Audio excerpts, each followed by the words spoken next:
एक गांव में एक जवान पिता अपने छोटे से बेटे को गोद में लेकर बैठा था। धूप की हल्की किरणें आंगन में फैल रही थीं। तभी एक कौवा उड़कर सामने खपरेल पर आ बैठा। बेटा उत्सुकता से, पिताजी ये क्या है? पिता मुस्कुराकर, बेटा ये कौवा है।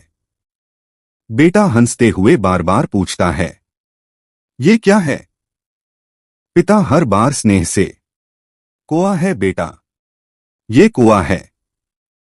बेटे ने यह प्रश्न एक बार नहीं 10 बार पूछा और हर बार पिता ने वही उत्तर दिया, लेकिन चेहरे पर कभी झुंझलाहट नहीं आई, बस एक मुस्कान। बेटा अब किशोर पढ़ाई कर रहा है। समय के साथ बेटा बड़ा हो गया, स्कूल गया, कॉलेज गया, फिर शहर चला गया, जीवन में व्यस्त हो गया। बेटा मोबाइल पर व्यस्त, पिता अकेले बैठे हैं।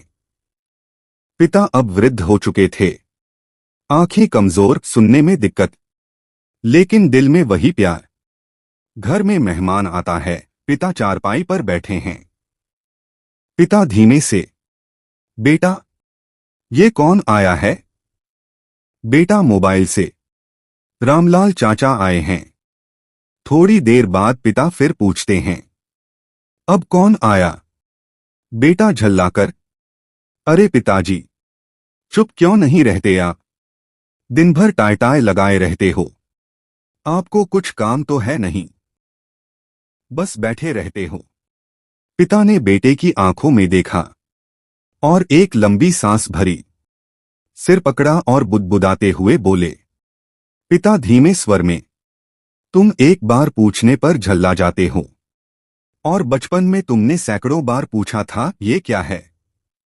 मैंने कभी नाराज नहीं हुआ, हर बार कहा था कौवा है बेटा, कौवा है। बेटा अचानक रुका, सोच में पड़ गया। बेटा चुपचाप जाकर पिता के पास बैठता है, उनका हाथ पकड़ता है। बेटा आंसुओं के साथ, पिताजी मुझे माफ कर दीजिए, मैंने बहुत बड़ी गलती की। आपने मुझे बोलना सिखाया, जीना सिखाया, और मैं आपको चुप कराना चाहा।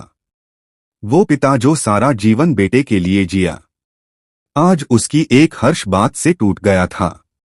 लेकिन एक बाप के दिल में गुस्सा नहीं होता, सिर्फ प्यार होता है। बेटा अब पिता की सेवा करता है, उन्हें खाना खिलाता है, दवा देता है। दोनों बगीचे में बैठे हैं, सूरज ढल रहा है। जीवन का सबसे बड़ा ऋण होता है मां बाप का ऋण, वो जो बिना कुछ मांगे सब दे देते हैं। कभी थकते नहीं, कभी शिकायत नहीं करते, और जब उनका समय आता है तो हमें उनका सहारा बनना चाहिए। जो अपने माता पिता का आदर नहीं करता वो कभी सच्चा इंसान नहीं बन सकता। माता पिता की सेवा सबसे बड़ा धर्म है, माता पिता के बिना जीवन अधूरा है, उनका सम्मान करें। अगर यह कहानी आपके दिल को छू गई हो तो इसे शेयर करें और चैनल को सब्सक्राइब करें।